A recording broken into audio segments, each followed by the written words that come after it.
Hey hi guys, the Srikanth. ఏమి big boss, ఏంది నీ కథ? నీకు అసలు గేమ్ ఈసారి పెట్టడం ఇష్టం ఉందా లేదా? లేదు season 6 boom boom shake shake boom, ఏందా టాస్కులు? ఏంది ఏం పని పాట లేకపోతే దంషరాట్ సచ్చి dumb charades truth and dare game పెడతాను. ఏంది భయానికి నాకు అర్థం కాదు. ఈ దగ్గర ఏం టాస్కులు లేకపోతే చెప్పి మేము కబడ్డీ పెడతాం వచ్చి, లేదా మంచి ఫిజికల్ టాస్కులు పెడతాం, లేదా గుద్దుకునే టాస్కులు పెడతాం. ఏంది ఇది? నీ ఎపిసోడ్ మొత్తం తిప్పి కొడితే కరెక్ట్ కట్ చేస్తే నీది హాఫ్ అన్ అవర్ ఎపిసోడ్ని 46 minutes చేసినావు. అన్వాంటెడ్ వీడియోలు, అన్వాంటెడ్ క్లిప్పులు. ఏంది నీది? నాకు అర్థం కాదు. వీడికే సీజను నువ్వు ఉంది అంటే నువ్వు మళ్ళీ ఇంకా రచ్చ చేయొద్దు స్వామి. ఇప్పుడు నాకు అర్థం కాదు, ఈ ఫ్యామిలీ కనెక్షన్స్ ఇవన్నీ అవసరమా? ఇప్పుడు హౌస్లో ఎవరిని మిస్ అయ్యాడని పెట్టినావు, నాకు అర్థం కాదు. ఇక్కడ గుచ్చేస్తుంది మొత్తం. ఇప్పుడు అరే హౌస్లో మస్తు మంది ఫీల్ అవుతారు, లోగా ఫీల్ అవుతారు, పాపం ఒక్కరిని వేసి ఆడుకుంటారు, ఆ ఒక్కరు ఫీల్ అయ్యారు, వాళ్ళ కోసం అన్న హౌస్ మేట్స్ అంటే ఇంటి నుంచి ఏమైనా పంపిస్తే జర రిలాక్స్ అవుతారు. ఇది ఏం లేదే, 2వ వీకే కాలు ఇట్లా చక్కర్లు కొట్టొస్తే అయిపోతాయి 2 వారాలు. 2 వారాలకి నువ్వు ఇట్లాంటిది ఎందుకు పెట్టినావు? ఫ్యామిలీ ఏదో గిఫ్ట్లు ఇచ్చినట్టు. నాకు ఒకటి అర్థం కాదా, జనాలు ఏడుస్తారు. సరే తండ్రి కోసం ఓకే, వస్తువుల కోసం ఏడుచుడేదిరా నాకు అర్థం కాదు, బొమ్మల గురించి ఏడుచుడేదిరా నాకు అర్థం కాదు. శంకరా, నాకు అట్లా అనిపించింది. సో మాట్లాడుకుందాం ఎపిసోడ్ వైజ్గా. నాకైతే Sonia behaviour first and last. ఈ సీజన్లో సోనియా ఏదైతే నిఖిల్తో పృథ్వీతో చెప్పిన మాటలు విన్నప్పుడు శివాజీ గారు ఒక్కసారి అట్లా హౌస్లోకి వెళ్ళి ఇట్లా వస్తే బాగుండు అనిపించింది సీరియస్గా ఫస్ట్ టైం. ఏజ్ గురించి మాట్లాడుతుంది. సరే టాపిక్ వచ్చినప్పుడు మాట్లాడతా, రాసుకోరా సాంబా. సో నాకైతే ఈరోజు ఎపిసోడ్ డొల్లా ఏం లేదు ఇల్లా ఇది రాసి పెట్టుకోరు. అంటే ఏం లేదు ఇల్లా అంటే అది సినిమా ఉంటుంది, రంగం సినిమాలో కోటేశ్వరరావు అంటారు, సూపర్ ఉంటుంది ఆ డైలాగు. డొల్లా ఏం లేదు ఇల్లా. ఓకే రైట్, మాట్లాడుకున్న ఎపిసోడ్ అభయ్ అండ్ సోని ఇద్దరు మాట్లాడుతుండు. అభయ్ చెప్తుండు అంటే వీళ్ళిద్దరు ముందు ఒక్కటే క్లారిటీ చెప్తున్నా, ఏ రివ్యూవర్ ఏం చెప్పినా నాకు తెలీదు, నేను చెప్పేది వినండి. అభయ్ అండ్ సోనియా ఇద్దరు ముందు నుంచి ఫ్రెండ్స్ మాట్లాడుకొని హౌస్లోకి వచ్చారు, ఇండస్ట్రీకి ఒకటేసారి వచ్చారు. ఇండస్ట్రీ స్టార్టింగ్లో కలిసే తిరిగిన ఛాన్స్ల కోసం అన్నీ తెలుసు, దోస్తాను ఎంతో కొంత దోస్తాను ఉంది, హాయ్ బాయ్ దోస్తాను అని ఉంది. వాళ్ళు ముందే మాట్లాడుకొని హౌస్లోకి వచ్చారు. ఎవరేమైనా తప్పులు చేస్తే ఒకరికొకరు తప్పులు చెప్పుకుంటున్నారు, అది వాస్తవం. సో ఇక్కడ మనోడు అమ్మ చూడమ్మా, అక్కడ గేమ్ ఆడేటప్పుడు పృథ్వీగాడు మీద కొట్ట మీద పోతాడు, నువ్వు ఆ యష్మి కూడా మీద పోతుండే, నువ్వు మధ్యలో నువ్వు ఒకదాని వస్తున్నావు, వచ్చి పాయింట్ కరెక్ట్ అయిపోయినా ఈ మీద ఖర్చే అర్పులలో ఆ ప్రేరణ మారిపోవడం. అంటే డిసిషన్లు గిడంగా మన ఫేవర్గా తీసుకున్నా పర్లేదు అంటుండు మనోడు. డిసిషన్ ఫేవర్గా తీసుకున్నా పర్లేదు కానీ అక్కడ నువ్వు బ్లేమ్ అవుతున్నావు, చూసుకో జాగ్రత్త అని చెప్తుండు మనోడు. వాళ్ళిద్దరు బ్లైండ్గా వెళ్ళిపోతారు. నువ్వు కూడా ఎందుకు పోతున్నావు అలా మధ్యలో? పోకు, నువ్వు మంచిగా ఉండు బిడ్డ అని చెప్తాడు. శేఖర్ ప్రేరణతో అంటాడు. అదే బెనిఫిట్స్ ఆఫ్ డౌట్ అనగానే సాగొట్టారు వీళ్ళంతా. ఒక బెనిఫిట్స్ ఆఫ్ డౌట్తోనే వీళ్ళు బెనిఫిట్స్ ఆఫ్ డౌట్తోనే మన పృథ్వీగిడంగా ప్రేరణ మీదకి వెళ్ళింది కదా, దానివల్ల వెళ్ళింది. సో నాకు అర్థం కాలేదు ఏంటంటే ఏం చెప్తుంది, నేను తోయడం వల్ల వాళ్ళిద్దరు అంటే ఇక్కడ ప్రేరణకు ఒకటే కన్ఫ్యూజన్, నేను తోయడం వల్ల నేను పడ్డా అని చెప్పి విష్ణుప్రియ అంటుంది. లేదు నేను కాలు తగిలింది దానికి పడ్డదని, నేను తొయ్యకుండా నా పడ్డది, బ్యాలెన్స్ అవుట్ అయి పడ్డదని అభయనే చెప్తుంది. నాకు ఏం అర్థం కాలే, ఆ బెనిఫిట్ ఆఫ్ డౌట్లోనే అట్లా చెప్పినా అని ప్రేరణ క్లారిఫై ఇస్తుంది. నిఖిల్ అంటాడు ఇక్కడ నేను సంచాలక సెలెక్ట్ చేసింది ఎవరు? మీ క్లైన్ వాళ్ళే. డమ్మీ ఎవరి వల్లనైనావు? మీ క్లైన్ వల్లనే. అర్చింది ఎవరు? మీ క్లైన్ వాళ్ళే. డామినేషన్ ఎవరిదైంది? మీ క్లైన్ వల్లనే. లాస్ట్కి నువ్వేమయ్యావు? ఎర్రిపప్పు అయినావు అని చెప్తాడు నిఖిల్. నిజంగా ఎర్రిపప్పు నేను నిజంగా సంచాలక ఫెయిల్, నబ్బిలి విషయంలో మాత్రం ఫెయిల్. ఇక వేరే విషయంలో నాకు తెలియదు, నన్ను అడగొద్దు. లైవ్ చూస్తే జిర్రం అన్నది. సోనియా ఒక సిచ్యువేషన్లో సోనియా యష్మి ఇద్దరు పోయి లైవ్లో ఏమంటారంటే, నువ్వు సంచాలకు ఎందుకు సెలెక్ట్ చేసినావు? మన టీంకి పాయింట్ అయ్యాక, మన టీంకి ఫేవర్గా మాట్లాడానికి నువ్వేంది అట్లా చేస్తావు సంచాలకు? వద్దులే ఇంకా. సో ఈ టాపిక్ తర్వాత బిగ్ బాస్ కూర్చుంటాడు. మీకు ప్రైజ్ మనీ టాస్క్లు మొత్తం అయిపోయినాయి. సో అంతులేని వీరు 75,000 గెలుచుకురు. అఖండ టీము 1,25,000 గెలుచుకురు. కిరటం టీం నిఖిల్ టీం వచ్చేసి 2,45,000 గెలుచుకురు. సో ఇవన్నీ అంటే ఎవరైతే ఎక్కువ గెలుచుకురో ఆ ప్రైజ్ మనీ పోయి ప్రైజ్ మనీలో చేరుతుంది. ఫైనల్ ప్రైజ్ మనీ వచ్చేసి ఇప్పుడు మీది 5,45,000, అంటే 2 లక్షలు, అంటే 45,000 ఎక్స్ట్రా సంపాదించుకున్నారు. అంటే లాస్ట్ వీక్లో నాగరేష్ సార్ 5 lakhs చెప్తే 2 lakhs బిగ్ బాస్ చేసింది, 2,45,000 పెట్టారు. సో 2,45,000 వీళ్ళు గెలుచుకున్నారు కాబట్టి 45,000 ఎక్కువ గెలుచుకున్నారు. మరి ఈ వీక్ ప్రైజ్ మనీ ఎంత ఉంటుంది? మరి బిగ్ బాస్ ఎంత కట్ చేస్తాడు? వీళ్ళు వద్దురా తినకుండా అంటే తిన్నారు కాబట్టి మరి మేబీ కట్ చేస్తుండొచ్చు. విష్ణు పృథ్వీతో అంటుంది, నిఖిల్ కన్నా నువ్వు స్ట్రాంగ్. అంటే విష్ణు, పృథ్వీ అండ్ ఎవరు, సీత, ముగ్గురు నిలబడతారు. నువ్వు నిఖిల్ కన్నా స్ట్రాంగ్, గేమ్లో అంటే నిఖిల్ కన్నా స్ట్రాంగ్ అంటే గేమ్లో నిఖిల్ కన్నా స్ట్రాంగ్. బట్ నువ్వు గేమ్లో నుంచి ఎందుకు వెళ్ళిపోతున్నావు, నీకు ఎందుకు అర్థమవుతుందా, నీకు యాంగర్ మేనేజ్మెంట్ ఉంది, యాంగర్ మేనేజ్మెంట్లో సున్నా, ఆ యాంగరే తగ్గించుకుంటే మంచిది. సో ఇప్పుడు సరేరా తగ్గించుకుంటా, నెక్స్ట్ టైం నుంచి రేపటి నుంచి చూస్తారు కానీ అని అంటాడు. అంటే ఇప్పుడు డాక్టర్ ఇంత ఇంజెక్షన్ ఇవ్వాలి, ఇంత ఇస్తే ఏమవుతుంది, ఓవర్ డోస్ అవుతుంది, ఆ ఓవర్ డోస్ ఎఫెక్ట్ అవుతుంది. సో రేపటి నుంచి చూసుకుంటా అంటే సీతాబాయ్ వెరీ క్యూట్ అని వద్దుంటుంది. మీరు ఇట్లా ఇట్లా ఇట్లా ఇట్లాంటి మాటలు చెప్పి ఇవన్నీ మొత్తం నాశనం చేస్తారు, అందుకే చెడిపోతున్న వాడని నిఖిల్ అంటాడు. ఇది జరిగిన సిచ్యువేషన్. ఏందే మా ముద్దులేందో అగ్గులేందో కొన్ని నేను ఏం చెప్పలేను బాబాయ్. అంతే అంతే. ఒకరి ప్లేస్లో ఒకరు కూర్చొని అనుకుంటే పిల్లాడి కార్నర్లోకి ఆడుతుంది. ఈడ అందరు కూర్చురు, ఏడా మన లయన్ రూమ్లో అందరు కూర్చొని మజాకులు ఆడుతారు. ఇప్పుడు ఎవరి గేమ్ ఆడుతుంటే ఆ మణికంఠగాడు కొనాల పోయి ఆడుతుండు, భయపడుకుంటా ఆడుతున్నాడు. మజాక్ చేయని మణికంఠ వచ్చాడు సీరియస్గా, నేనేం భయపడలేదు, నేను ఎంత ఆడాలో అంత ఆడా అన నవ్వాల్సిన అవసరం లేదు మీరు నా మీద, నా బాడీ ఎంత సహకరించదో అంత ఎంత లాగలుగుతో అంత లాగుతా, అంతేగాని మీరు దాని మీద నవ్వాల్సిన అవసరం లేదు అని నేను నా 100% ఇస్తా అంతే. మీరు ఇట్లా నా మీద నవ్వడం నాకు నచ్చదు. ఎందుకంటే ఇక్కడ ఇంతమంది హౌస్మేట్స్తో నేను ఉండడం ఫస్ట్ టైం హైలైట్ అనిపించింది. ఇంతమంది హౌస్మేట్స్తో ఉండడం కలవడం చాలా కష్టం, అయినా కూడా నేను కలిసి ఉంటున్నా, కలిసి ఆడుతున్నా, మీరు నా మీద నవ్వద్దు ప్లీజ్, ట్రై టు అండర్స్టాండ్ అనిపోతాడు. సారీ చెప్తాడు. దెబ్బకి అబ్బాయి అప్పటివరకు ఫన్నీగా మాట్లాడుతాను, అబ్బాయి లైవ్లో అయితే చుప్ సరే అన్న సారీ అన్న అంటాడు. కిర్రాగా అనిపిస్తుంది.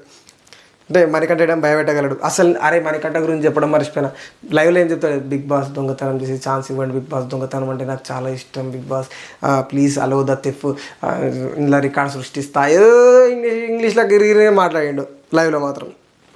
సో సారీ చెప్తారు. మార్నింగ్ దాని తర్వాత మన నిఖిల్ పృథ్వీ సోనియా అభయ్ ముగ్గురు మాట్లాడుకుంటారు, ఫన్నీగా మాట్లాడుకోరు టాస్క్ గురించి, అదే నిన్న జరిగిన సాక్స్ టాస్క్ గురించి. మార్నింగ్ సాంగ్ వచ్చింది, ప్రేరణ బ్రెడ్స్ కాలుస్తుంది, జర రోస్ట్ అయినాయి అంటే మాడినాడు, జర మాడితే విష్ణు ఏమంటుంది అంటే బ్రెడ్ ఇలా మాడిస్తే ఎట్లా, బ్రెడ్ ఇలా మాడిస్తే ఎట్లా మెట్ట తింటారు అని మజాకులు ఉంటుంది. అనగానే సోనియా అప్పుడు నిఖిల్ సోనియా పక్క ఏమైందిరా ఎట్టుపోతున్నావు, లేచిపోతుంటే ఏమైందిరా ఎట్టుపోతున్నావు, కూర్చో, ఏమైందిరా ఎందుకు ఫీల్ అవుతున్నావురా అంటే హగ్ చేసుకుంటాడు. ఎందుకు హగ్ చేసుకుంటారా మీరు, నీకేంద్రా అనమాట అంటే అన్వాంటెడ్ హగ్స్ నాకు నచ్చావు అబ్బాయి, నిజంగా నచ్చావు. ఇప్పుడు నువ్వు ఇంట్లో ప్రతి చిన్నదాని పెద్దదాన్ని హగ్ చేసుకుంటున్నావు లేదు కదా, నువ్వు ఎంత ప్రేమలు ఉన్నా ఎంత అది ఉన్నా చిన్నదానికి పెద్దదానికి జర్ర మూడ్ ఆఫ్ అయితే హగ్ చేసుకుంటావు. ఏమో ఎవరి ఇష్టం వాళ్ళది. నీకు ఏమైందిరా కూర్చోరా, నువ్వు పక్కన కూర్చో, అలా అలిగిన ఎందుకురా, ఏమైంది ఏమని అంటే నాకు ఆమె అట్లా మాట్లాడే మాటలు నాకు నచ్చదు, ఆమె రెచ్చగొట్టే మాట్లాడలు నాకు నచ్చదు అంటే సరే వెళ్ళిపోదాం బయటికి వెళ్ళిపోదాం దాని ఆమె కావాలనే రెచ్చగొడుతుంది, విష్ణు మీద పడేడుస్తుంది, ఎప్పుడు విష్ణు మీద పడేయడం, ఎందుకంటే విష్ణు నెగిటివ్ చేస్తే నేను హైకి వెళ్ళొచ్చు అదే ఒకటే. ఆమె ఎప్పుడు రెచ్చగొడుతుంది. పాపం ప్రేరణ అంత కష్టపడి చేస్తే ఈమె మాడిపోయింది అనడం కష్టమా, తినేటోళ్ళకి లేని బాధ ఈమెకేంది, ఈమె కావాలని మధ్యలో పోతుంది, మధ్యలో అంటది, ఎందుకు అనాలి ఈమె. ఆ విషయం మాత్రం నా విషయంలో అంటే మాత్రం నేను ఇచ్చి పడేస్తుండే, కానీ నా విషయం కాదు కాబట్టి సైడ్కి వెళ్ళిపోతున్నాను. ప్రతి విషయంలో అంతే రెచ్చగొడుతూనే ఉంటుంది అని చెప్పేసి ఈమె బాధపడుతుంది. సో అప్పుడే అప్పుడే పృథ్వీ వచ్చి కూర్చున్నాక శేఖర్ అనేటి వెళ్ళిపోతాడు. ఈడ నాకు సోనియా మాట్లాడిన మాటలు నచ్చలేదే, హౌ ఈడ మాట్లాడేటప్పుడు ఎక్స్ప్లెయిన్ చేసుకుంటే చెప్తా. నేనున్న నన్ను నామినేషన్లో వేసుకుంటాడు అనుకుంటున్నా, నీ పెద్దరికాన్ని ఏమైనా ఉంటే పెద్ద మనిషిలాగా కరెక్ట్గా మాట్లాడాలి, ఇష్టం వచ్చినట్టు మాట్లాడడం కాదు శేఖర్ అన్న అని చెప్తుంది. ఈ పెద్ద మనిషి లెక్కల మాట్లాడాలంటే ఆయన పెద్ద మనిషి లెక్కలని బెనిఫిట్స్ ఆఫ్ డౌట్ ఉంటే వేసుకో అన్నాడు. నువ్వు పెద్ద మనిషి లెక్కల మాట్లాడలేదు, నువ్వైతే అసలుకే మాట్లాడలేవు, చిన్న పెద్ద మనిషిని క్వశ్చన్ చేస్తున్నావు.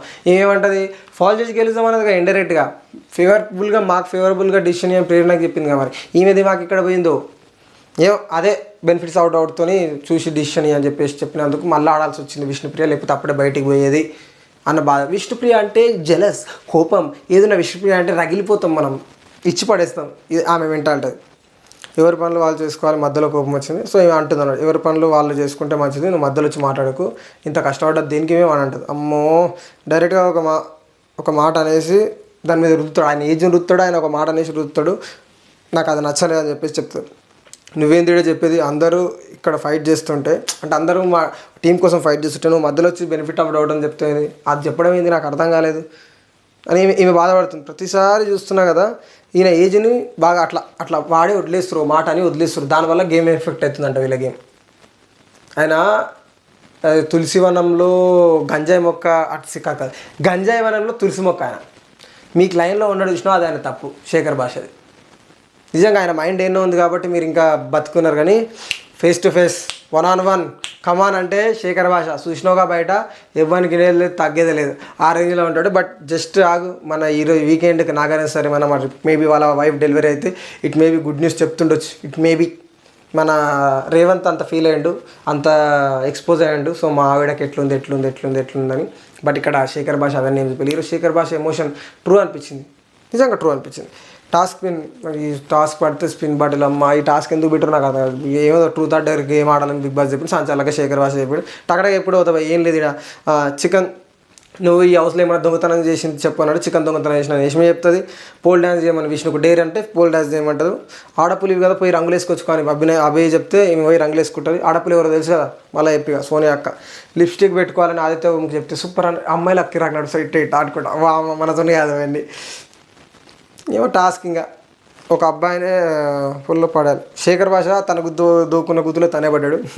ఒక అబ్బాయిని కూర్చున్న ప్లేస్ నుంచి స్ట్రాంగ్గా తీసుకుపోయి స్విమ్మింగ్ పూల్లో పడాలని డేర్ ఇస్తే తీసుకుపోయి అన్నే పడేస్తుంది. నిఖిల్ అమ్మాయిలా రెడీ అయ్యి డ్యాన్స్ చేయాలని జరిగిన ఫన్ జనరేట్ అయింది అనుకోండి. కెరటన్కి పప్పు మిర్చి పప్పు నేను కూరగాయలు పంపిస్తాడు బిగ్ బాస్, వండుకోర్రా తినడు. కానీ కారం పంపడా. నిఖిల్ ఏమో లైవ్లో మొత్తం కారం కావాలరా, కారం అయితే కర్రీ మంచిగా ఎత్తారా, కారం అయితే కర్రీ మంచిగా ఎత్తారా, మస్తు ఇబ్బంది పడ్డాడు. నో కారం నో కర్రీ, లాస్ట్కు రోస్ట్ చేసుకొని తిన్నారు. ఇక్కడ మణికంట పల్పి దొబ్బేస్తాడు, ఇంకేదో ఆయిల్ కూడా దొబ్బేస్తే oil I think so oil దొబ్బేస్తే అప్పటికే కర్రీ వండుకుందామని నిఖిల్ కిచెన్లోకి వస్తే ఆయిల్ వస్తే నువ్వు ఇది ఇస్తా అని చెప్పు, దొంగతనం ఓకే అన్నట్టు. దొంగతనం ఓకే అంటే మొత్తం హౌస్లో మొత్తం దొంగతనం చేస్తాం, మిర్చి దొంగతనం చేసి ఏది పడితే దొంగతనం చేస్తా రచ్చరా చేస్తాడు. ఇక లాస్ట్కు ఎస్ఆర్నో సరే నో అని చెప్పేస్తాడు. సరే వద్దులే అని ఇద్దరు మధ్యలో కాంప్రమైజ్ వద్దులేదు దొంగతనం అని చెప్పేసి మిన్పెట్టి పల్పి ఆరెంజ్ తీసుకొచ్చి మనకి మళ్ళీ ఇచ్చేస్తాడు. ఎవరికి నబిల్ ఏమో నా పల్పి ఆరెంజ్ పోయింది, ఎవరో దొంగతనం చేసారు, లైవ్ చూసినంత సేపట్లో 15 సార్లు ఉన్నాడు. ఓకే రైట్, 5 మెంబర్స్కి గిఫ్ట్ పొందే ఛాన్స్ ఉంది. ఇంకా gift family audience, family section, family కథ. సో టకటగా ఎప్పుడు పోతాయి ఇది కూడా ఎమోషన్.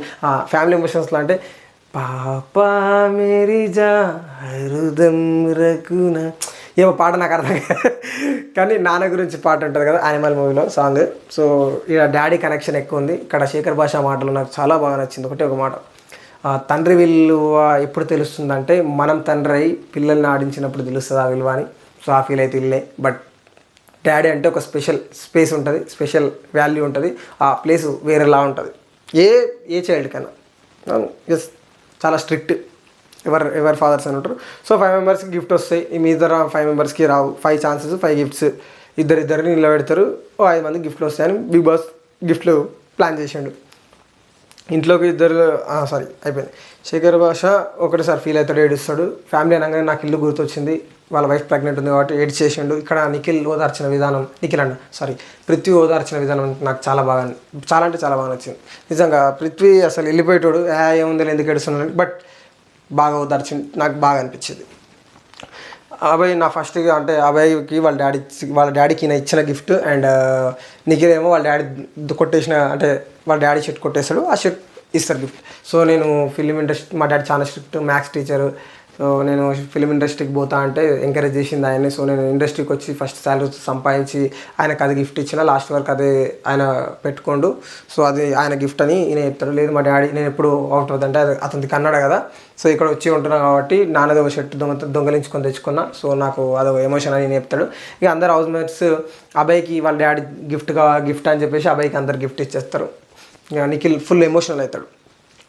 బ్రేకప్ తర్వాత నాలో ఉన్న బ్రేకప్ 5 years బ్రేకప్ తర్వాత నేను ఒక షాపింగ్ మాల్ పోయినప్పుడు ఏమో పేరు చెప్పింది, బాలు ఏదో చెప్పింది, పడుకుంటేప్పుడు పడుకుంటుండే. సో ఇప్పుడు నాకు ఆ బాధ లేదు, విష్ణుప్రియ ఉంది, నైనిక ఉంది. సో నేను అట్లా ఏం ఫీల్ అవుతలేదు, మంచిగా పడుకుంటున్నా.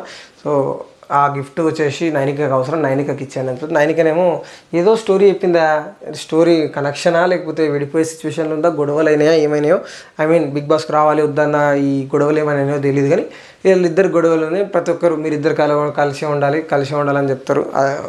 కొద్దిగా నేను అది చెప్పలేను. నిఖిల్ ఏడుస్తుండే కూడా ఫ్యామిలీ గుర్తొచ్చినట్టు పాపం. ఓకే రైట్, ఇంత ఎమోషనల్ అంటే వీళ్ళు ఇంత ఏడిస్తారు ఒక్కటే అనిపించింది. శేఖర్ భాష ఇంకెంత ఏడవాలి, శేఖర్ భాష ఇంకెంత సింపతి చేయాలి, ఇంకెంత అది చేయాలి అని అనిపించింది ఒక సిచ్యువేషన్. సోనియా నిఖిల్తో అంటే మీ ఓడున్నాడని నాకు తెలుసు.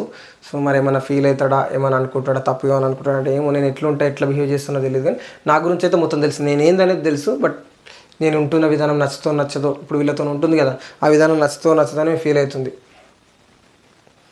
ఓకే, నువ్వు ఏం లైట్ తీసుకోరా నాన్న, అట్లా బాధపడకరా నాన్న, నీకు తెలుసు ఏది నెగిటివ్, ఏది పాజిటివ్, ఏది ఎలా సిచ్యువేషన్ డీల్ చేయాలి, ఇట్లా నీకు అంతా తెలుసు అనగానే మేము ఒకటే దగ్గర ఉంటే గట్టిగా హాక్ చేసుకుందాం, మీద వచ్చి వాడి ఏడుస్తుంది. ఇట్స్ ఎమోషన్ అంటారా ఏమో. నాకు ఇక్కడ నబీల్ అండ్ పృథ్వీ నాకు అప్పటివరకు ఎందుకు పెట్టిరా అనిపించింది. బట్ నబీల్ అండ్ పృథ్వీ చూస్తే ఇక్కడనేమో పృథ్వీ మా డాడీతో ఉన్న వన్ అండ్ ఓన్లీ ఫోటో అంటాడు. 5 years ఉంటాడు అనుకుంటే ఎత్తుకుంటూ వాళ్ళ డాడీ ఒక ఫోటో ఉంది. నబీల్ ఏమో మా డాడీతో దీని లాస్ట్ ఫోటో అంటాడు. ఓ అబ్బా, నాకైతే ఏమనిపించింది, ఏదిరా బాబు ఇది ఎవరికి వస్తుంది ఏంది లెక్క అనుకుని లాస్ట్కి అయితే నబీల్కి వచ్చింది photo, one and only photo అనగానే జర ఫీల్ ఉంటుంది. సో వాళ్ళ డాడీ ఎక్స్పైరీ అయ్యింది, వీళ్ళ డాడీ ఎక్స్పైరీ అయ్యింది. వాళ్ళ డాడీ ఎక్స్పైరీ డేట్, వీళ్ళ డాడీ బర్త్డేనేమో నబీల్ వాళ్ళ డాడీది, ఎక్స్పైరీ డేట్ ఏమో పృథ్వీ వాళ్ళ డాడీది. ఏమో ఇంకా అదంతా ఒక కనెక్షను, ఒక ఎమోషను. ఏమో ఇక నాన్న అనగానే నాన్నెందుకో వెనకబడ్డాడు ఆ డైలాగ్ గుర్తొస్తుంది. సో నబీల్కి గిఫ్ట్ వచ్చింది. మనకంట మా తాత శాలువా, మీరు ఎవరు సింపతి తీసుకోవద్దు, మా అమ్మ ఇంట్లో నుంచి వెళ్ళిపోయే సిచ్యువేషన్ వస్తుంది, నాకు ముందే చెప్పిందేమో, ఏదో డైలాగ్ చెప్పింది లాస్ట్కు. శాలువా అంటే ఎమోషన్ ఉన్నాడు. అందరు ఏమంటారంటే మీ అమ్మది అదేంది స్వెటర్ నీతో ఉందిగా. సో మణికంఠ వచ్చినప్పుడు ఇక్కడ ఆదిత్య ఓం గారి మాటలు సూపర్ అనిపించింది. నాలో ఉన్న బ్యాడ్ క్వాలిటీస్ మొత్తం నేనే నేర్చుకున్నాయి, బట్ గుడ్ క్వాలిటీస్ ఏమైతే ఉన్నాయో అవి మొత్తం మా డాడీ నేర్పించారు. అవి మా డాడీ వల్లనే. కరోనాలో అందరికీ కరోనా వచ్చింది. ఇక నేను ఏదో లోలో ఉండి ఏదో చేసుకునే సిచ్యువేషన్లో ఉన్నప్పుడు మా డాడీ ఫోటో, ఇది కాదు వేరే పైనుంచి కింద పడ్డది, అప్పుడు కూడా నన్ను మా డాడీ కాపాడిండు. మా డాడీ నాకు చాలా మంచి విషయాలు చెప్పాడు. సో మనీని చూస్తే నాకు ఎందుకు ఇంత బాగుంది, ఇంత అటాచ్డ్ అంటే, మీరు అందరం బయటకు వచ్చినాక నా కొడుకు ఫోటో చూపిస్తే మీకు అర్థమవుతుంది ఎందుకు ఇంత ఎమోషనల్గా అటాచ్ అవుతున్నాం మనతోని అని చెప్తాడు. ఎందుకంటే సేమ్ మనకంటే లాగానే నా కొడుకు ఉంటాడని చెప్తాడు. సేమ్ ఇలానే ఈనాడు షార్ట్ టెంపర్, సో ఈ విధంగా ఉంటాడని చెప్పేసి వాళ్ళైతే చెప్తాడు.